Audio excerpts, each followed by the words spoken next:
Welcome to my video on The Punisher One Last Kill.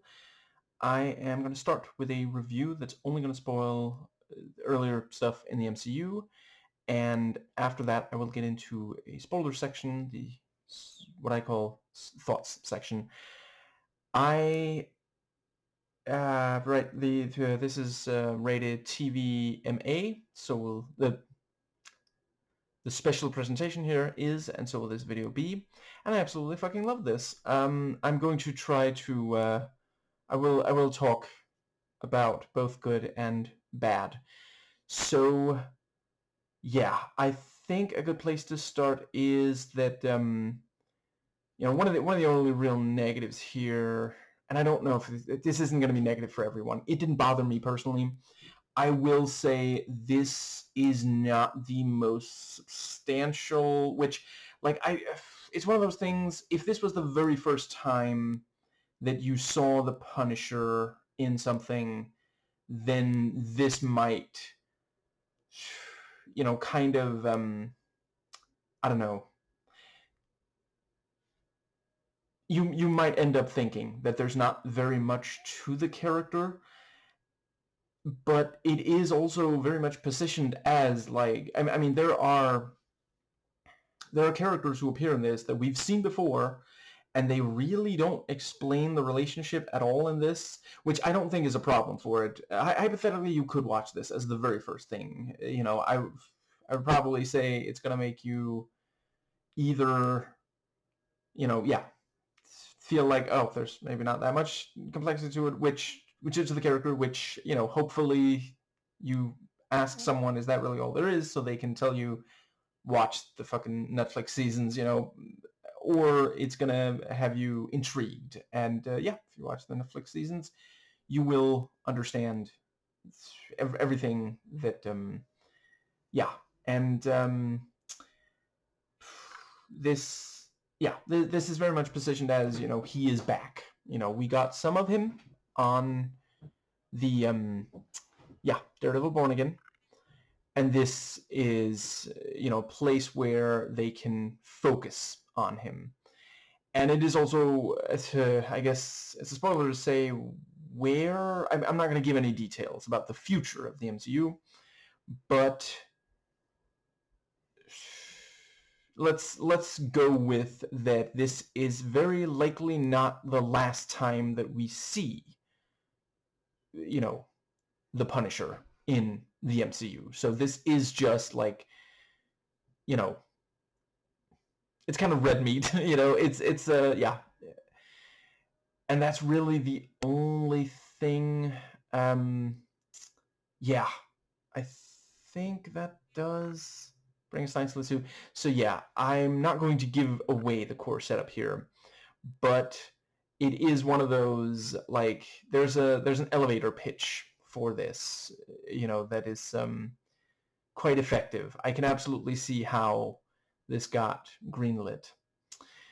And so it does, it does well at setup and payoff and tension and suspense. Some of the keys to making this sort of thing work. And also things like psychological accuracy, authenticity to itself, some realism, and level of detail are also really, really solid. I suppose I'll say briefly about the psychology. There was one part that I thought that they were maybe going to make more complex, but once again, then they ended up doing. Once again, I don't think this is the last we're going to see MCU Punisher, so it works. And let's see. Yeah, it stays completely true to itself and the earlier iterations. In some ways, this is the most Punisher that we have seen Jon Bernthal play in the MCU at all.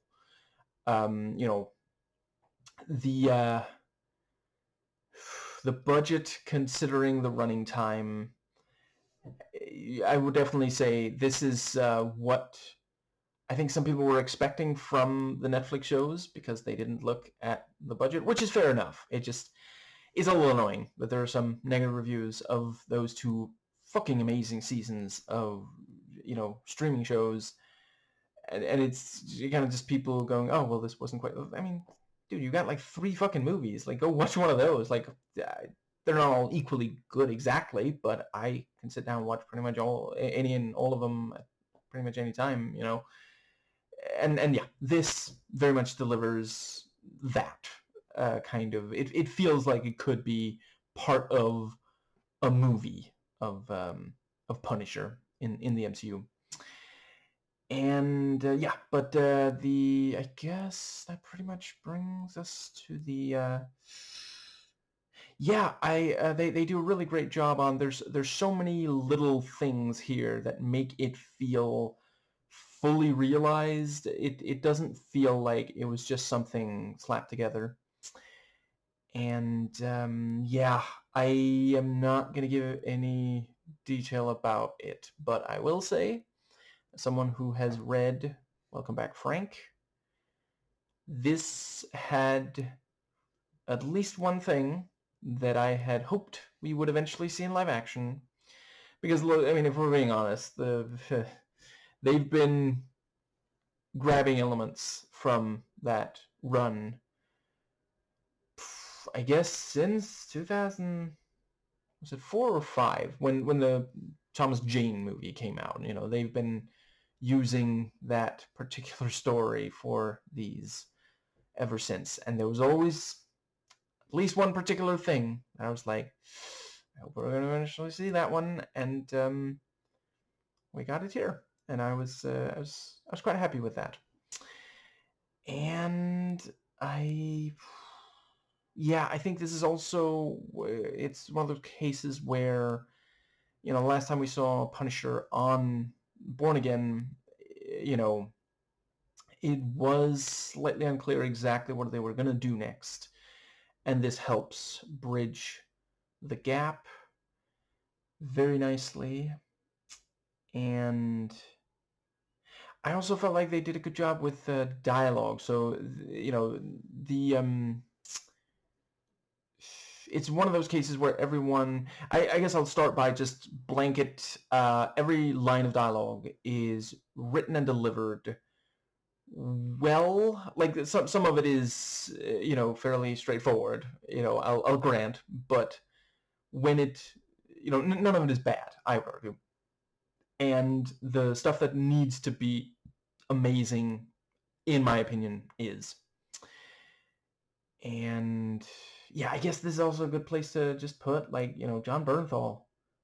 I mean, he's been working with this character for, I guess it's 10 years or so by now. So yeah, like, he is 100%, he really understands the character. I mean, he has from the start, but they've been able to develop the character. I already mentioned, he feels like he stepped right out of a comic book panel in this one, more so than ever before.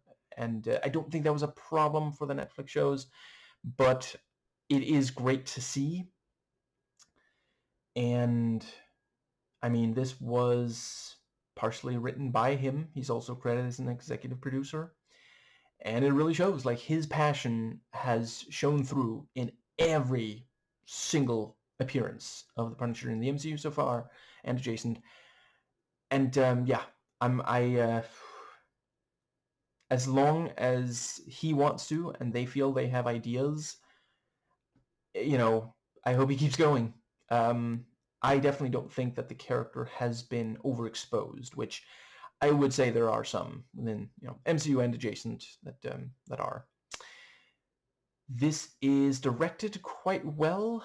It's the kind of thing that can very easily have this kind of cheap DTV feel, and it doesn't really... yeah. It's very intense, and there's a visceral nature to it. Like, this is not the first time they've done a TVMA thing, not even since Disney got... as far as I recall, they didn't all do, like, this one genuinely starts with, like, not just text, but also verbal warning, viewer discretion is advised. From what I recall, they haven't been doing that with all of they certainly haven't been doing it with all episodes of Born Again, I'm pretty sure. And there's good reason for it, because this is not the kind of thing, like, years ago, I would never have thought that something like this would be on Disney+.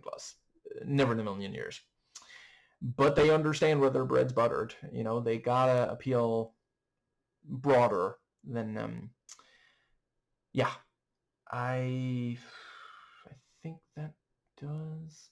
Yeah, the handling of tone is also spot on. This is also the kind of thing that could very easily end up feeling silly and almost like self-parody. And it never does. It remains gritty. And yeah, there are several really compelling bits of, in the cinematography. And I guess I'll also just note that it is really impressive how well it, like, you're never lost, even though sometimes it moves very fast. Not like frenetic camera work, not quite that, but what is happening within the frame can move very fast. And also really appreciated long take. Wouldn't be...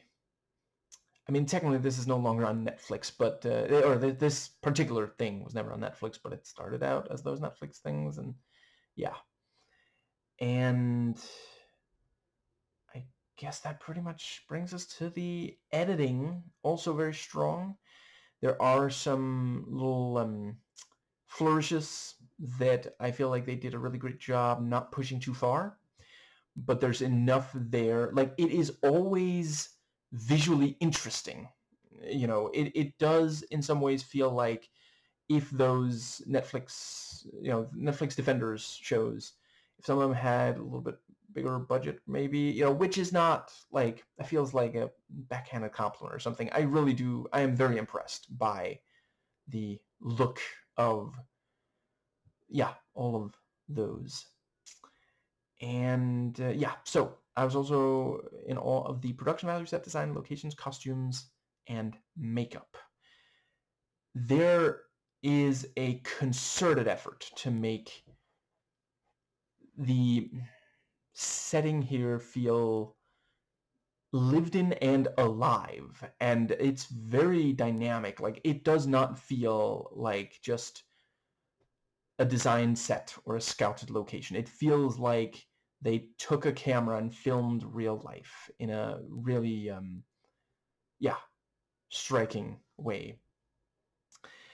And you get a strong sense of certain, some aspects of the environment through set design and locations. And costumes and makeup also convey things about characters. The music is also fantastic. They did a really great job. Just, like, there's both, like, badass music that sounds like, the kind of thing maybe Punisher himself would choose to listen to, and also some that is, like, not that, but used to great, like, sort of ironic effect, And the sound design is fantastic.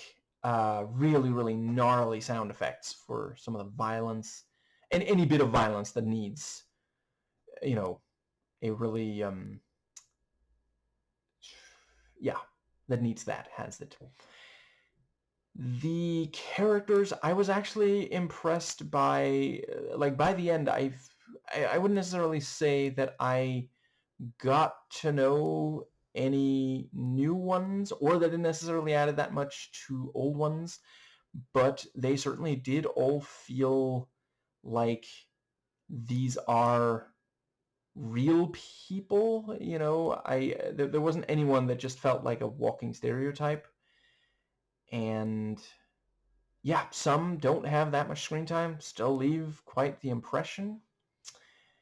And it was really cool seeing, some of the familiar faces. I don't think I want to give away exactly who, but if you are a fan of the two Netflix seasons, then you will recognize at least one person, and I think many will be happy. I haven't really read, read other reviews. I guess that does bring us to, yeah, the acting. I mean, Bernthal at this point, like, he probably could play Punisher in his sleep, which makes me really happy that he's enough of a professional to not do that. But yeah, his passion shines through. Several others who appear in this, like, you can really tell, like, this is exactly what they want to be doing. There's no sense of someone being like, it's a paycheck, I guess. And I think, does that pretty much... Yeah, I mean, it even, like, there's at least one child actor in this. They also do really, really great work here. And so the pacing, it's not a huge surprise necessarily how exactly this is paced. I don't think I want to give it exactly away, but some will definitely have guessed it. And I think they did make the right choice. I'll detail it in the spoiler section, but the yeah. I remember, I'm afraid I forget who, but a YouTuber said of the let's see, Werewolf by Night, that they felt like, why wasn't this like 90 minutes instead of 40? And with that one, I could definitely see it. With this one, I mean, more Punisher, yes please, but they would definitely have had to flesh out some things. This doesn't feel like they, stopped before they were done, really. Which I can see how that, it was, especially on rewatch, I did feel like, okay, they could have done more with, the Werewolf by Night.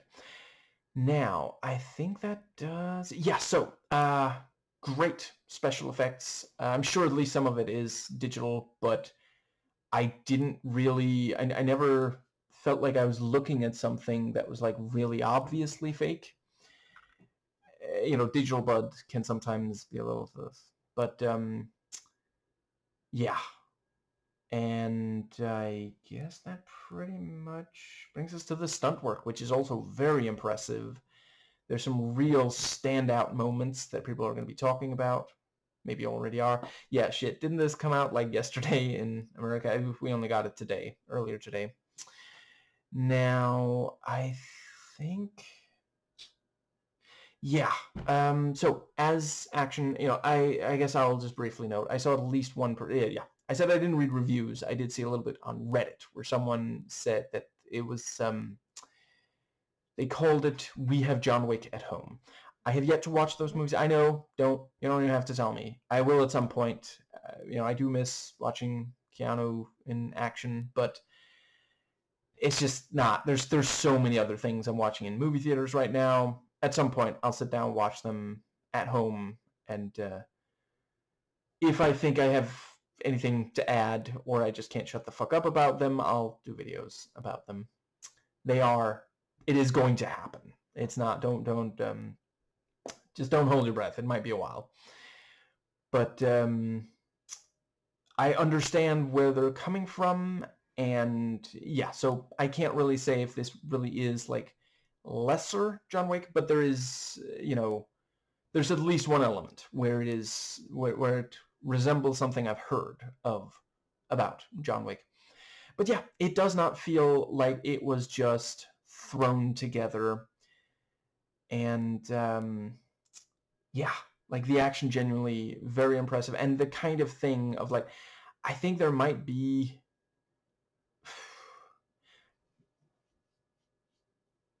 I mean, if you grabbed multiple episodes, I don't know, maybe I shouldn't be saying this in the... No, I'll talk about in the thought section. But yeah, and the action is great, and there's just enough variety to it, though I do appreciate, like, some might say could have been a little bit more variety. I think if you look at the amount of screen time, which I'm not giving away, that there is for the action, I think the degree of variety works for it. And yeah, but the I think yes, and it is also there was at least one time where it felt like, okay, you added that just because you had a TVMA rating, but by and large, the stuff that's in here that gets it the TVMA rating, yeah, like it feels right for this character. You know, I've read comics that are this violent, that are Punisher comics, and yeah, I think that does pretty much bring us to, yeah, so I, yeah,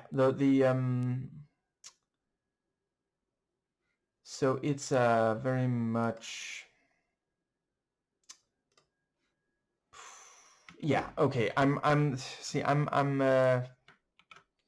trying to figure out exactly where I want to rank it, but yeah, okay, yeah, I'm gonna go ahead and do the let's see, so it's the, yeah,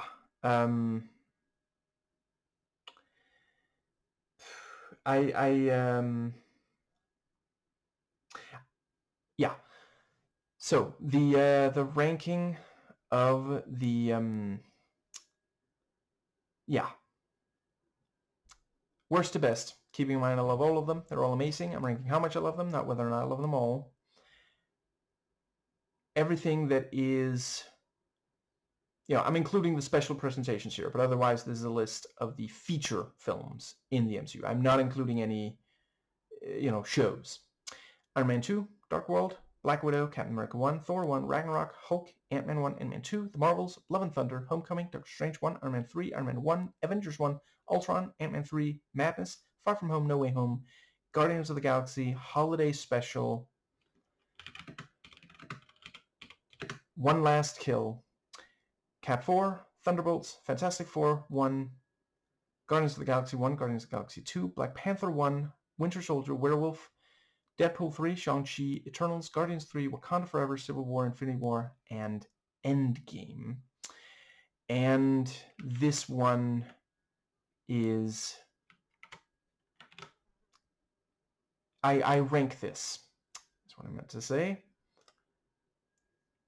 Don't know why that fly is so fascinated right now. There we go. Yeah. I rate this. There we go. 8. Incredibly comic accurate. Frank Castle kills out of 10. And with that, we get to the thoughts section. So once again, from here on out, I'm spoiling everything in this. So I think I'm going to try to keep it chronological, but before that, I just realized I completely forgot. Well, you know, it's not, the video's not over yet. This is a perfectly fine place to put my recommendations for YouTube videos for you to watch. So, Elliot sang again's Duthie is messy, but she's not a liar. Rebecca Watson, Skeptic. Richard Dawkins, Claude Delusion. Science Fiction with Damien Walter. Can we get to Star Trek without World War III? Mitri Archetype, exploring the entire commentary YouTube drama. Cat Black, When You're Not Invited. I think that makes 5. And yeah. So, yes, I'm going to try to keep this more or less chronological. I guess, okay, hypothetically, if you're watching the start of the thoughts section just to see, you know, yeah, a couple of things that are not huge spoilers that, yeah, if before I get into too much detail. So the familiar faces are Curtis and I cannot believe I'm blanking on her name. Okay, this will not stand. Karen. And the thing from that I was hoping for from Welcome Back, Frank was more of the Nucci family, including Ma Nucci. One of my favorite villains that the Punisher has gone up against. Close to Jigsaw. And in the comics, they're also in live action now, since they're, yeah. Anyway, and as far as pacing, yeah, so, you know, a significant chunk of this is just him killing. But the, let's see, I think that is, yeah, so, I'm gonna start with the, yeah, so, I'm gonna begin at the beginning, because the only way to learn is to play. And, yeah, so immediately we get a bad feeling. You know, there's mention of, you know, oh, you know, things are... I actually forget if we see crime before I think the very first thing we see, I think it's maybe said that the Nuccis are dead. And, you know, it must be the Punisher. And then we see, you know, this veteran who... I will say I don't think they needed to do both. Have him have a USMC, aka United States Marine Corps cap, and also be whistling. I don't offhand know what it's called, but it's that United States, you know, we are proud to serve our country as United States Marines, you know, plays in Iron Man 2 as well. I don't know. I think they should probably have just left it at the hat, but obviously the hat, significant. And, you know, he's like, well, with the Nucci's gone, things are safe. And, like, immediately we're like, you do not know what kind of story you're in right now. And, yeah. He just wants to feed his dog. Like, there is literally... So it's very, very effective. You know, they, yeah, the gang, you know, one of them grabs the dog, which, like, also just immediate, like, I know it's not rational, but somehow that just gets to us, you know. I don't have a dog. I never have. I have walked, you know, a friend's dog a few times. You know, I've actually, there was once a time when that person had to leave for, I forget how many days, but it was at least a weekend. Maybe it was an entire week. And I helped take care of the dog. That was fantastic. But yeah, there's just something about, we don't want to see someone's pet, you know, harmed. And yeah, as soon as we see the truck, we know where this is going. And I appreciate that we don't, it's not as graphic as it could be. But yeah, you know, I don't think I need to say out loud what happens to the dog, because presumably if you're watching this far into this video, you have already watched the special presentation as well. Yeah, so I believe in screenwriting terms, this is usually referred to as kick the dog. And yeah, they decided to change the last two letters of the word kick here. And just immediately, you know, I waited for maybe 35 minutes after that to see Frank deal with this guy, Mickey, according to the subtitles. And yeah, you know, they knew how, like, even if you somehow are not, like, you know, if you enjoy this kind of story, you're probably going to get a kick out of most of it, you know. But even if somehow that didn't work, you're probably going to, your ass is nailed to the seat until you see Frank fucking deal with Mickey. And yeah, just let's see, I think that's when we have Frank inside. Yeah, you know, so he, you know, I hope the next time we see him, they're going to break this cycle. Because at this point, he has actually managed to... His ratio of quitting every fucking time he appears in something at one point or another in that particular story, he's at 100%. That is exceeding even, Clint's record.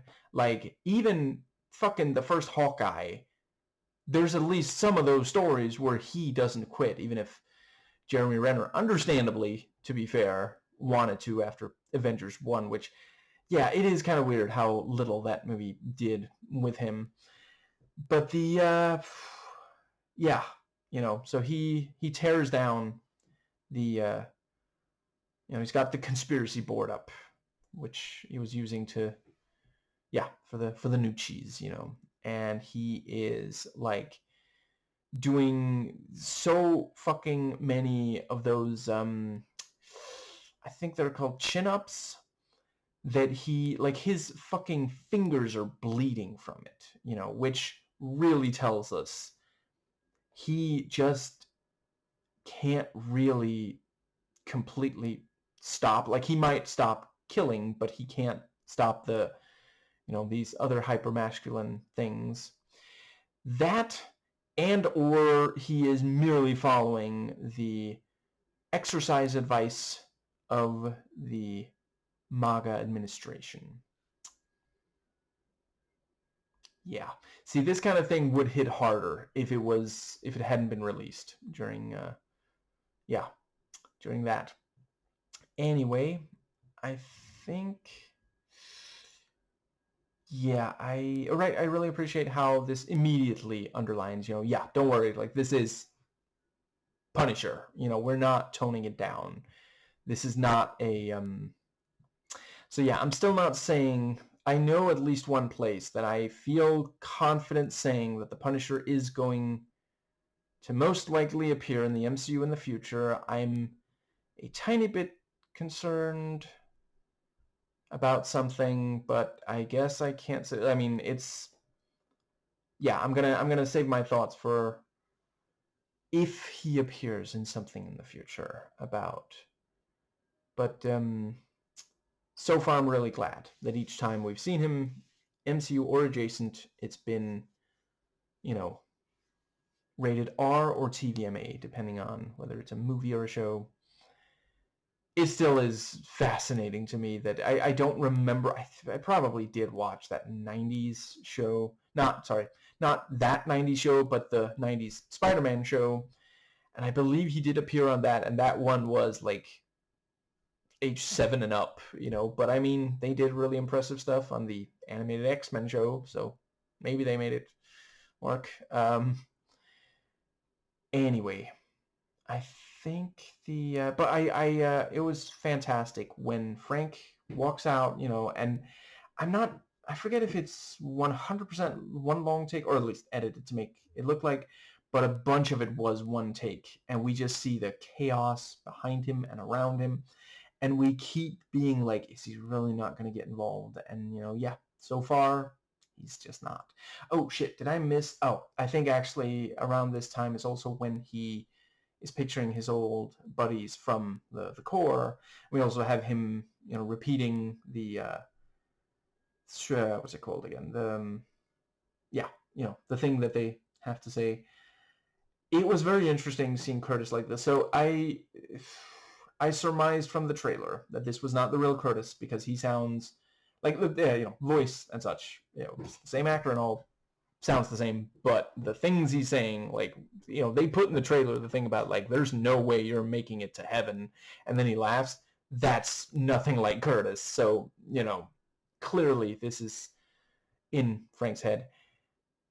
Does this mean that Curtis is dead? Because I did just recently rewatch, I'm almost 100% certain that he was not dead by the end of season 2 of the show, which was the last season of that. But I do appreciate this would not have been the same if Curtis had been there in person. and this is a good way to do it. I have to admit, I did not recognize the other two. Maybe were they in season 1? Maybe. But the other two military guys there, I did not recognize. But yeah, this thing of, he feels like he shouldn't quit. Like, is he a coward kind of thing, And yeah, he walks past all this chaos, and we even see, even the cops can't do anything. A cop car drives up and is set on fire. And I think, yeah, so yeah, Frank goes and gets a cup of coffee. I really love that he pays, according to the subtitles, Dre, even though Dre says, you don't have to pay, And the little moment with Charlie, Dre's daughter, waving to Frank, so this is just, she's the epitome of innocent. You are so worried that something bad is going to happen to her because this special already killed a dog, so how far are they willing to go? It would not be the first time that we saw something like that in this, with the John Bernthal version of the Punisher. So I am slightly mixed on the so according to the subtitles, his name is Dennis, and Dennis is clearly having a mental health episode, maybe even breakdown. And I kept wondering if someone was going to try to help them. Ultimately, he is, he's told to leave the store, and then he does, and he's still struggling, and someone says he doesn't need coffee, he needs medication. Ultimately, no one helps him, but they also don't do that obnoxious trope where, because unfortunately, a number of people don't realize, statistically speaking, people with mental health conditions are more likely to be victims than perpetrators of violence. So there are a lot of stories where the opposite is shown to be the case.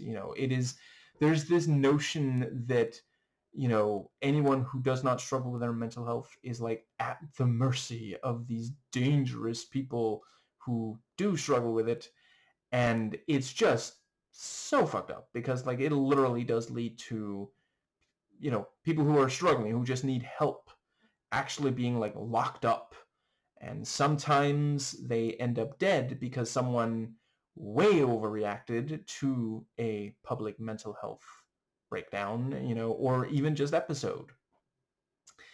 So I do want to underline, I'm not saying that we should have had like Frank step in and help, because would Frank do that? Like, it's more, he's kind of the guy who comes in and kills people he feels need to be killed to keep people safe. He's not really, like, that's the thing. Like, I feel like if Curtis had been there, he would have made sure this guy got help, And I'm not blaming Dre, like, this is a really unfortunate situation that he finds himself in. He showed a lot of patience, yeah. I don't know. I hope, I'm slightly unsure on how we, the audience, is meant to feel about it. I really hope, I want to believe that it is this thing of like, they're not even taking care of the mentally ill in this environment, in this, kind of, this neighborhood. Rather than, oh, look at this dangerous mentally ill person just roaming this neighborhood, because he doesn't hurt anyone, he doesn't even break anything. And it's very clear, he keeps saying things like, they are coming, they're in the walls, like he's hallucinating. He has some sort of, I'm not going to armchair diagnose, but what he is describing has to be a hallucination, and yeah, so yeah, and Frank goes to the graves and talks to them and sees them. So apparently, one of the kids is played by one of John Bernthal's actual, yeah, right now I forget if he has more than one, but that one of the kids here, that kid is John Bernthal's kid, which is interesting. I hope that kid was like, oh yeah, I really want to do this kind of thing, because that could be, I don't know. I mean, at the end of the day, we see some blood on them and they have to act scared and sad. It's not like, I mean, they didn't squib them or something. That is, I don't know. Personally, I think there's very few pieces of media where you need to squib an actual child. That just feels like, yeah. Um, Maybe the kid was told it was raspberry jam. We don't know. I think they did a really fantastic job. I love the way that these, when he is thinking about them, some of the time, it's this sweet positive memory, but then after a few seconds, it starts to turn, you don't want to read a bedtime story.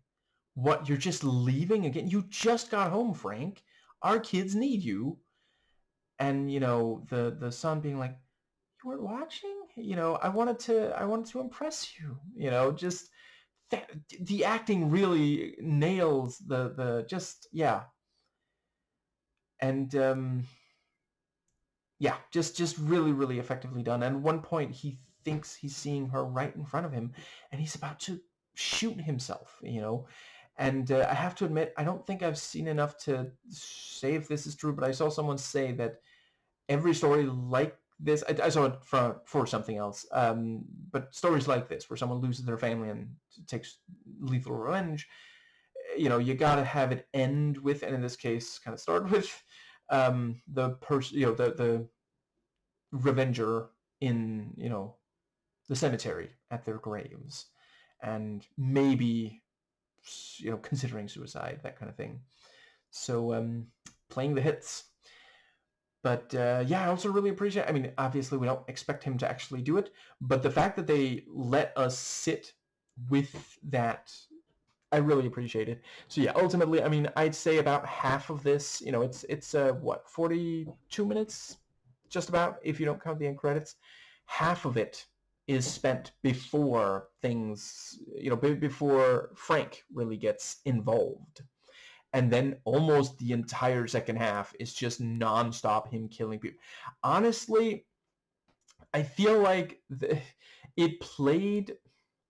One thing that came to mind watching it was, this is kind of like, in a video game, in lieu of an actual boss fight, this is the final wave of enemies you fight before the level is over. Like, honestly, if no one already has, I think someone should just, like, make a GIF of some of this, and after the last bit where, let's see, maybe it should be right after he kills the guy, right before Dre and Charlie thank him. As soon as he killed him, just have, like, new high score, kind of thing pop up on the screen. But yeah, classic shooter kind of 1990s FPS. Honestly, given very much vibes of that, and it's also just a video game kind of scenario. I have to admit, I don't remember if this exact thing happened in the books. You know what? I think I'm getting a little bit ahead of myself. Yeah, you know what? I'm gonna try to do some.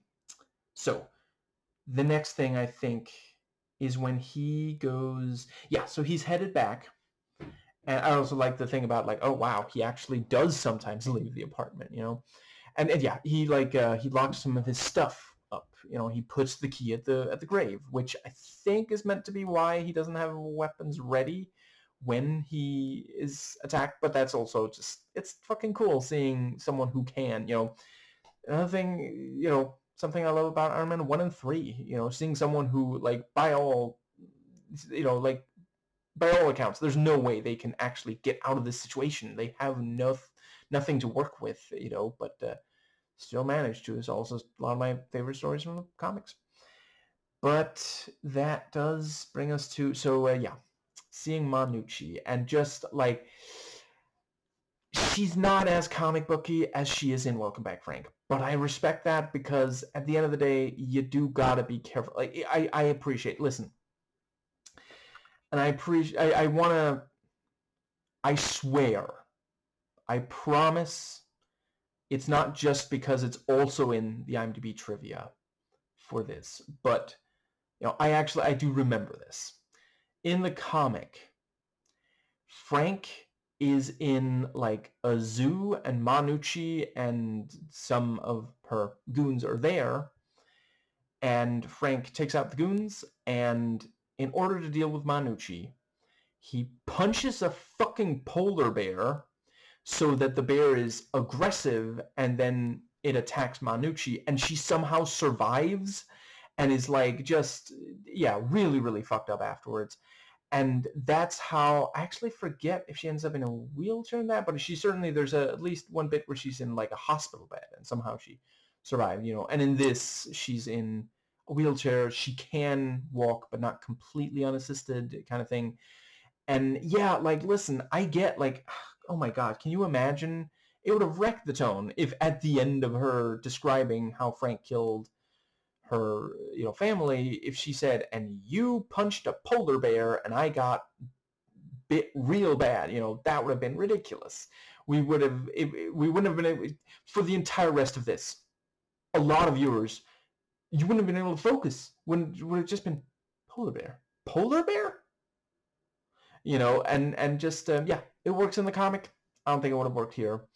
But beyond that, like, this kind of vengeance, the fact that she is willing to raise hell like this just to get him, that's Manucci. That is one of the reasons why she's such a compelling villain, and if I recall correctly, in the comic, I think they say that there is something about her calling in some, but I don't think it's very many. If I'm recalling correctly, I think it's like, I don't know, just a handful of people, and Frank kills them in very little time, with perhaps one or two exceptions. But that would not have been super interesting for here. It works in the comic, in that context.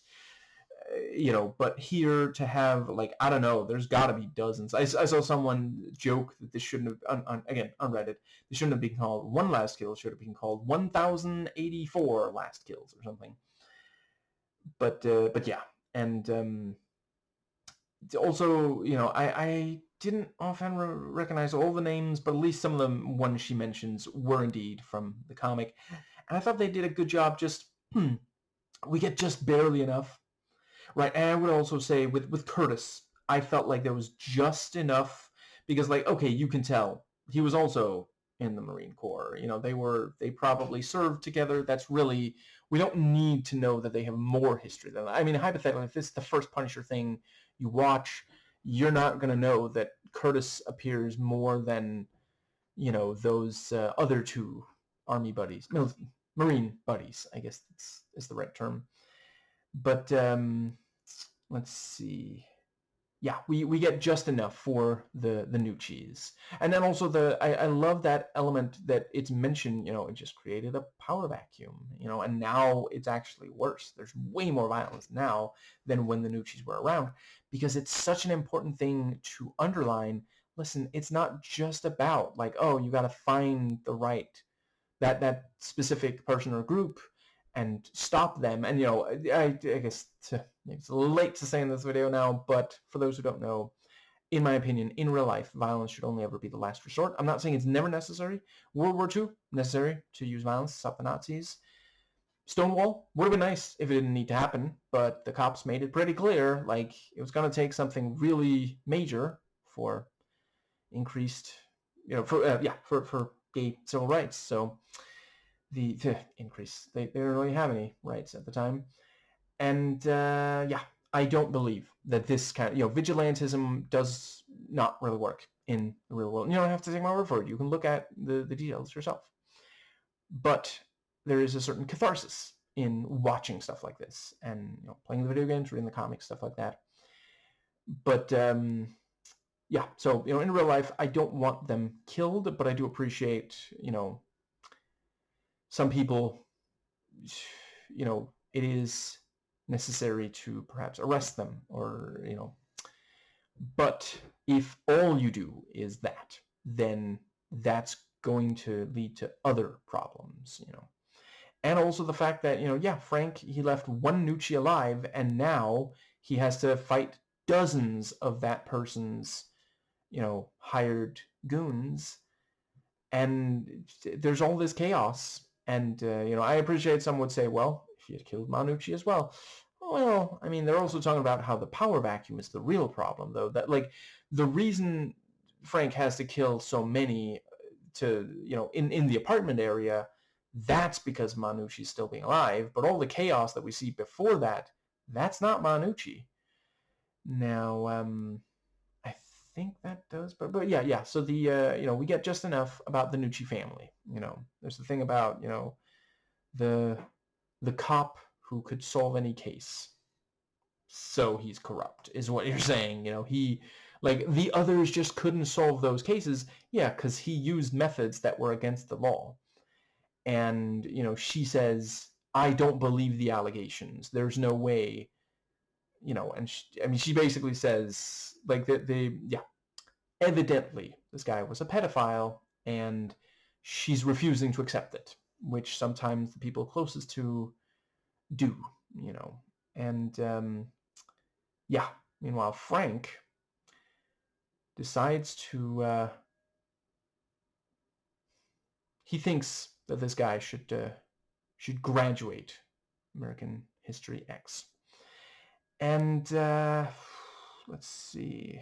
Yeah, we didn't really get anything about the lead. Well, no, yeah, I guess her husband. I mean, he was the leader of the pack. I mean, gang, and as such, yeah, really bad. And they say, which, not gonna lie, if that's the last time I hear those words in the MCU, I'm going to be beyond okay with that, because I do think at this point it is getting a little silly to keep saying, oh yeah, these people that Frank is killing now, they were also implicated in the deaths of his family. Really? You're going to play that card again? Over 10 years. That is one thing. In some ways, I wouldn't necessarily say, I don't know.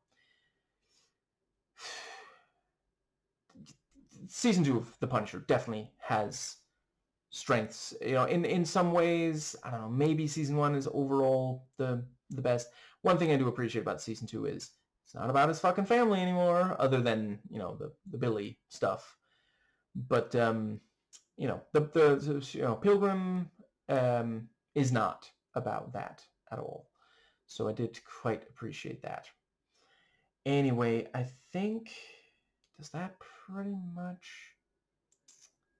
I guess there's decent enough time to briefly note, I don't think this needed any of the other characters. I'm glad that they didn't try to force in Madani, as much as, love that character. I would like to see more.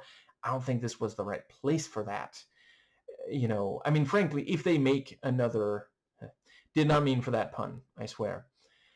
If they make just another, like, season, doesn't have to be 13 episodes, maybe, please, pretty please, sugar on top, don't. Unless you can make that work, because that was one of the reasons for the pacing issues with nearly every season of the Netflix Defender shows.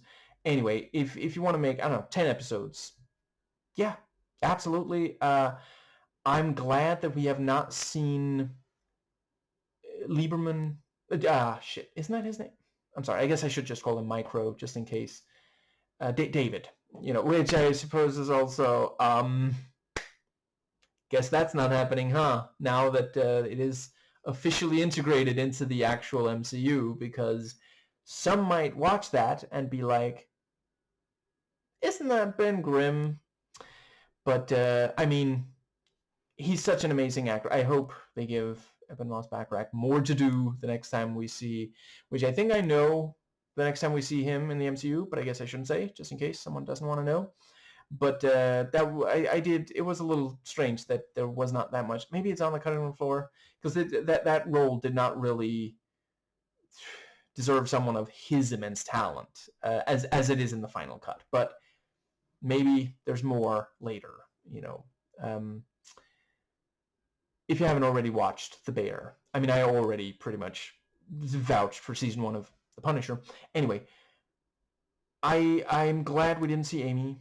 And same for Micro. I don't really think we should see them again. I want them to just be able to have a happy life from now on after the ends of their respective seasons of the solo show.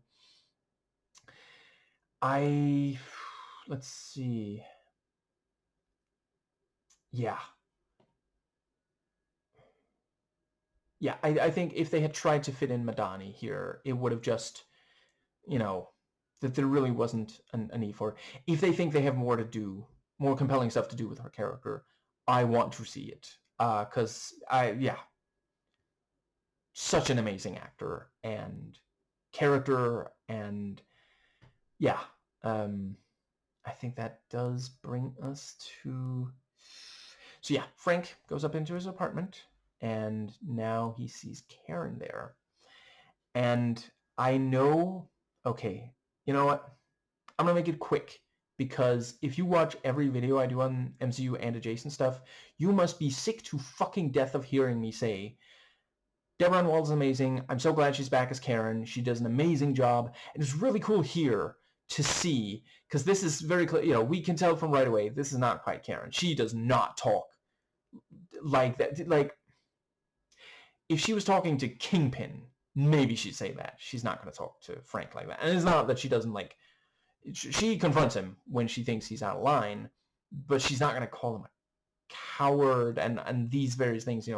These are Frank's inner monologue, but to make it more visually interesting, it's the lines are put in the mouths of people he knew. And let's see.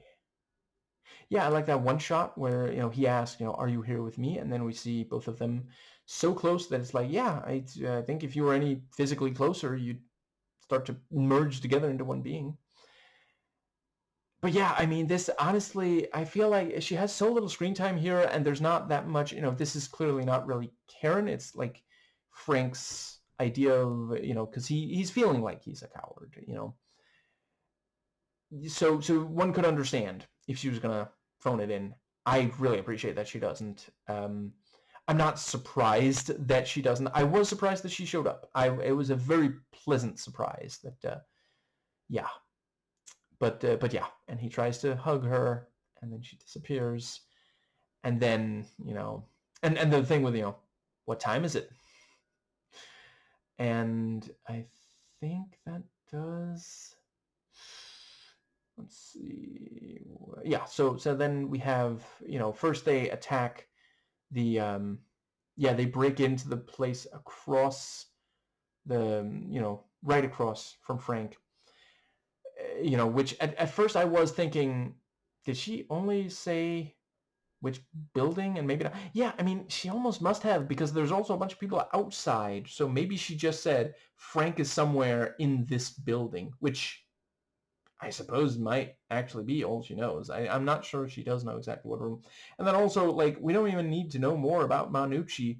That's who she is. She knows other people live there. People with children.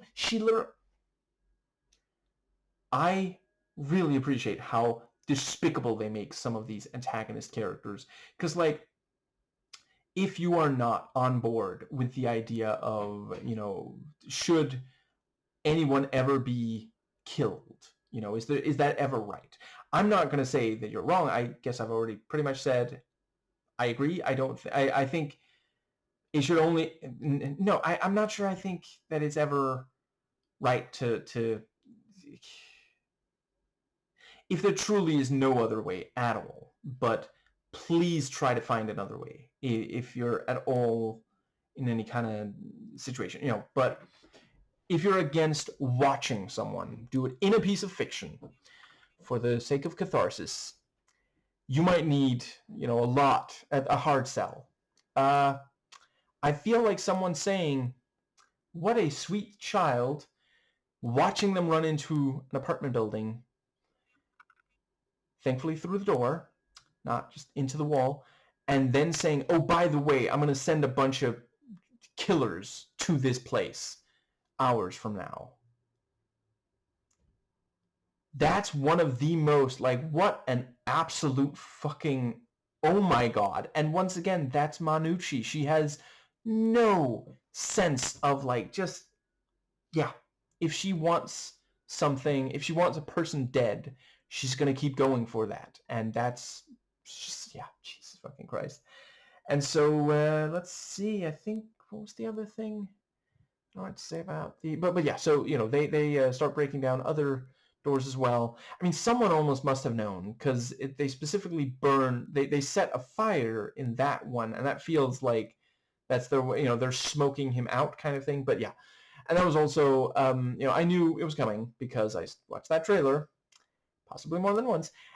It was still really, really fucking cool. And holy shit, like, was that really, did they actually set fire to John Bernthal's legs? I mean, I know they can do that safely now, but still, that's an intense stunt, especially for someone who's not like a stunt performer. He's an actor, you know. But yeah, and I'm not saying there's no one who can't do both. There's no one who can't. We're gonna move on. We're gonna pretend that my grammar was perfect. And yeah, you know, can't have John Bernthal playing the Punisher without the guttural scream, which I'm not complaining about, you know. So we get the scream, and he busts down the door and starts just killing one after the other, and just fantastic choreography throughout the whole thing. And the way that, I will say, I don't think we needed quite as many times where he'll pick up a gun and almost immediately have to throw it back away. I feel like at least one of those, just like have him grab a knife and throw that, and then he's back to being unarmed instead, because I don't know. Especially because some of the time, yeah, I guess I didn't think it was a problem the various times where he picks up a fully loaded gun and empties it and maybe finds another clip, or just you know, gets rid of the gun after he's emptied it. It's just the times where he'll pick it up and fire one or two shots and then, oh, dry. Guess, you know, that felt a little bit unnecessary. But yeah, very cool when he, you know, at one point he's like, they throw him off the roof and he turns around, shoots, like, so fucking cool. And yeah, oh my god, he actually stops. You know, one of them is like trying to rape. Just, yeah. I don't think we needed, so when Frank killed I think it was the one that Ma Nucci said was a cop, he shoots the guy so that a bunch of blood sprays on this half-naked woman that he's about to have sex with, and she screams. That felt a little bit like, we got a TVMA rating, why not do, I don't know. That just, I didn't really think that needed to be, especially also because it comes immediately. Does Frank in this just, like, how long did he spend waiting for the exact right time to kill the various Nuccis to make sure that it traumatizes a woman? I think, was it each time? Was there one of them who didn't? But certainly, you know, there was the guy, her husband was cheating. So there's one screaming there as he's killed at the pool. There's you know, one of them is killed right in front of Ma. And there's the cop that I already mentioned. I forget if there was another one. I don't remember if there was also a woman there. I also appreciate, you know, Ma is just talking about, like, oh, you know, he can't have been a pedophile, but he just wanted to make sure that I was okay. And just like, yeah, I mean, you were the one he cared about. That doesn't mean that he hasn't done horrible things to other people. Anyway, I think, does that not pretty much bring us? There's at least one more thing that I really wanted to make sure to say. What the fuck was it?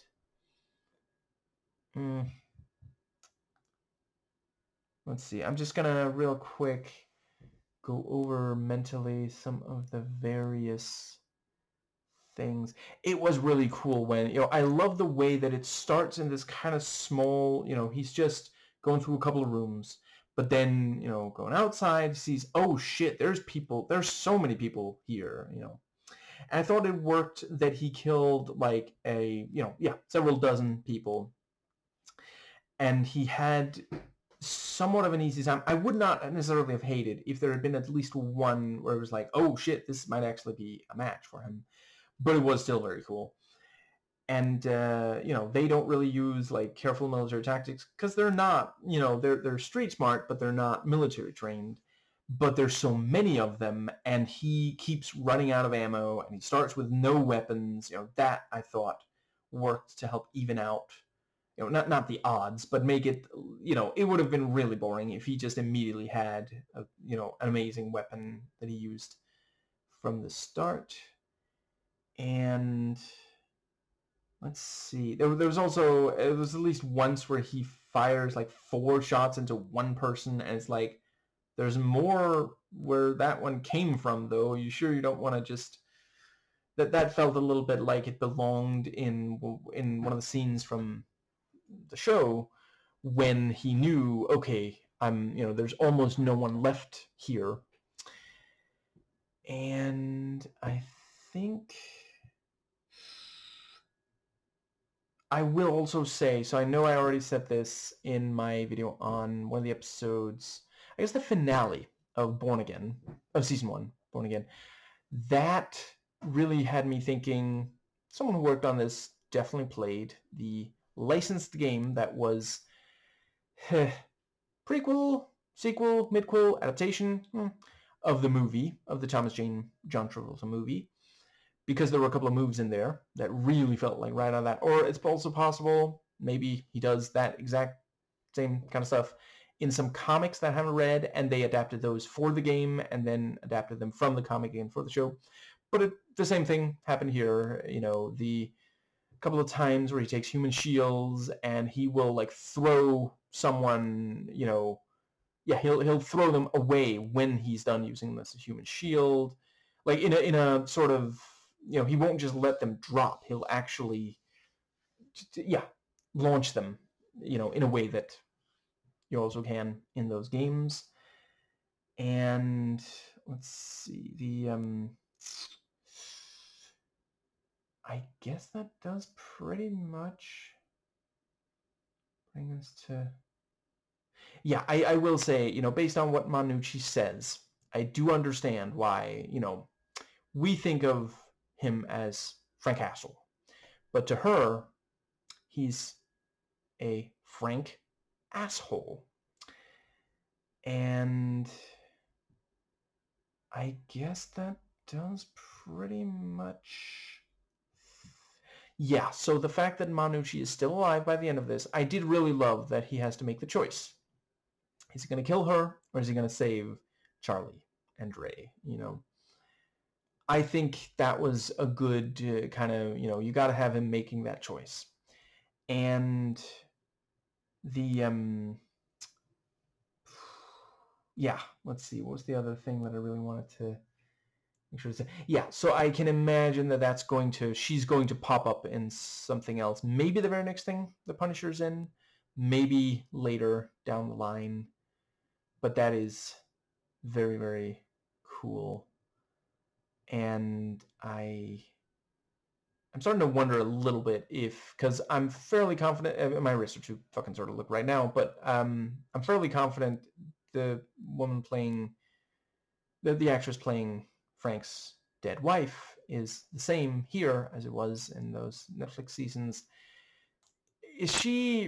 I hope that she doesn't feel like it's a waste of her talent and time to just keep coming back and being dead or dying in flashbacks and these, I guess that does pretty much...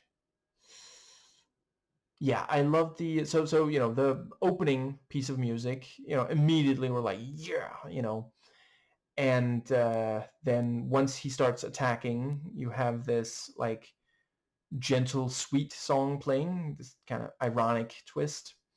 And then close to the end, it's this, like, I want to say, like, it's metal of some kind. I'm not super familiar with the subgenres of heavy metal. And I guess that does...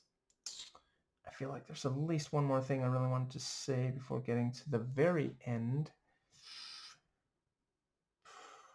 Yeah, I really appreciated the fact that it is just this kind of clean one and done. I mean, it's, it's after other Punisher stuff, and it's seemingly setting up future, but the fact that you genuinely can watch this and have this be the only thing, you know, I quite appreciated that. And it's not, you know, the action is purely like he is saving people's lives and also keeping himself alive. It's not about, you know, oh, there's this specific goal of the like long-term goal, which I do think worked for the Netflix shows. I really appreciate that in those. They always had that. But here, I don't think it would have worked. And yeah, it's, yeah, I have made my point there. Okay, there's at least one more thing. I think the last couple of things are all for the, so yeah, you know, he goes to help save, and yeah, he gets some that were attacking Andre, and then it's like, you know, help save my daughter. You know, that was really great. And the fact that he keeps, I love that Andre, like, sorry, Dre, I love these subtle little, you know, he is a good father things, because when he yells at someone or gets physical or something, he always makes sure, you know, he tells Charlie, Daddy's just playing. It's okay. We're okay. We're safe. You know, because like, that's technically a lie, but he's trying to keep her from realizing how bad and scary this situation is, you know. So the fact that he, in the midst of it, like, he's fearing for his life, and the thing he's thinking about is, I have to make sure my daughter comes out of this okay, you know. And I do really appreciate the, you know, I don't know, I understand if some think it's getting old, but consistently, Punisher, MCU and adjacent, it's about trauma. It's about PTSD. And we're seeing this thing of like, you know, and Frank protecting someone who's in some way a sort of like surrogate family or family member, which, you know, I appreciate that this time he barely spends any time with Charlie, because I will say, if this had had him like constantly going around, like, you know, she was by his side the whole time or something, that would have been excessive. You know, I think that worked really well in season 2 with Amy.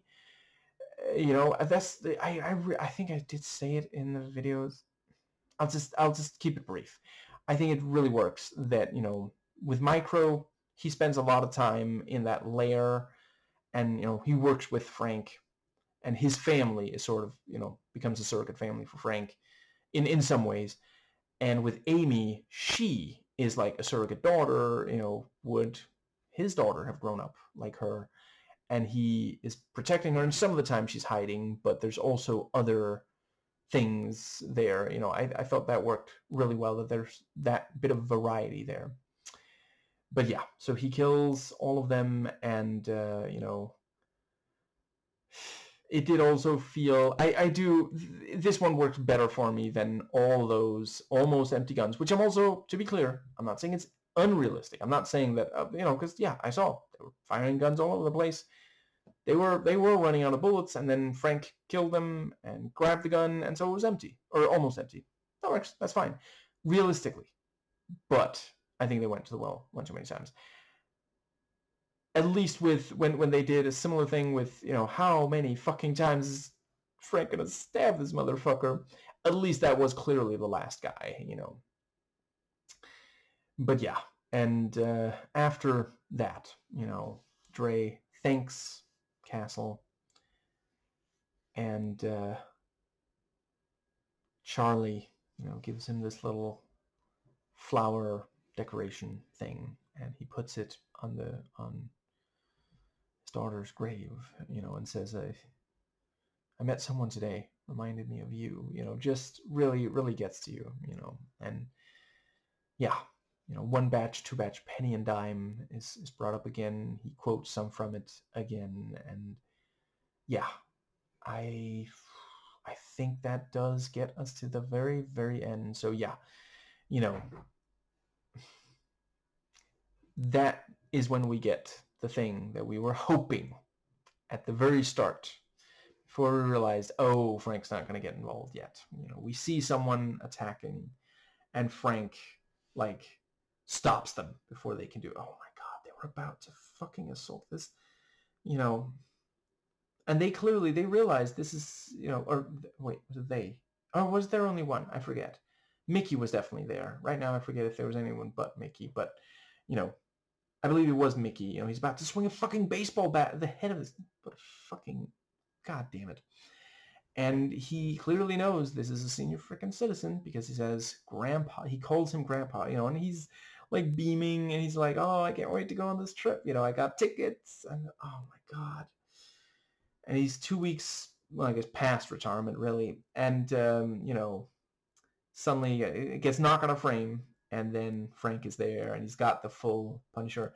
And this is also something that I've really wanted. I'm almost certain we haven't seen before in MCU and adjacent, but Frank is actually using the teeth of the skull on his chest for utility. Because there's this thing, one of my favorite bits of artwork in the comic is when you can look, I don't think we actually see him use it, but you look closely enough and you realize the teeth are fucking additional clips for one of the guns, you know, one of the automatic, you know, guns. So it's like a long clip. And yeah, here it's where he stores a knife, you know. So I appreciate that. I'd like to see more of that. I think it would work really well if they, I don't know, maybe it's too comic book. Maybe I just want to see it. But it was a cool nod. I don't offhand recall him using it to store knives in one of the comics I read, but I haven't, you know, there's a bunch of the comics that I haven't read. Anyway, I guess that does pretty much. There's at least one more thing. I am going to make sure to really think about. So I'm going to mentally fast forward through the special real quick. Let's see. I definitely, yeah, so we had the thing with the yeah, so, you know, the old guy from the beginning, because this is Mickey from the beginning, you know, and the old guy tells Frank, that's my cover, you know, that's my cap. And, you know, he gets it. And, you know, there was a second when I thought Frank was maybe going to toss it at him and accidentally use the wrong hand and throw a knife into this, you know, poor guy. But instead he walks over, hands it to him. And then the guy goes ahead and says something Mickey really wishes he hadn't. That's not the only thing he took from me. Meaning, of course, the dog. And yeah, like, listen, I would rather no one acted on it, but if someone kills someone else's pet and the now ex-pet owner, whether or not it was a parrot, if they want the killer dead, I understand where they're coming from. I'd rather that didn't end up happening. You know, I believe more in restorative justice than retributive, but I can understand it. But, you know, an eye for an eye leaves the world blind, and I guess dogless. But yeah. So Frank, you know, gets out. You know, yeah. They share a look, him and the guy from the beginning, and Frank pulls out the gun and aims and shoots. And part of me just really wants there to be an outtake where immediately after we cut back to the old guy's face and he goes, Jesus fucking Christ, I meant he took my keychain and I wanted it back.